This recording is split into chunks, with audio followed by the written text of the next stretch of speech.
është demenca si smundje? Demenca, ose ndryshën në popull njihet si smundje harresës. Është e vërtetë që ekzistojnë disa lloje demencave.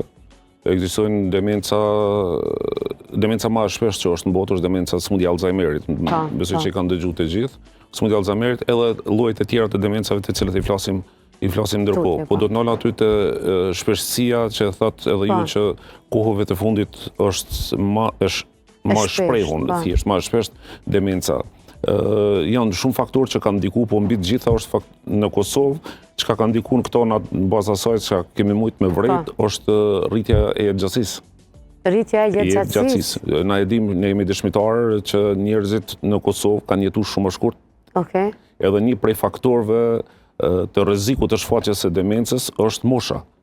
Mosha, deri para pak vitesh, mund të them para pak vitesh dhe para pak dekadash, kemi konsideruar një 70 vjeçar që është plak. Mirë po, tani veç mbi 80 vjet mund t'i themi plak, nuk është më plak. Unë has në praktikën e përditshme për çdo ditë njerëz që kanë rreth 90 vjeçar, gati për çdo ditë. Më herët ka qenë shumë e rrallë kjo me has 90 vjeçar.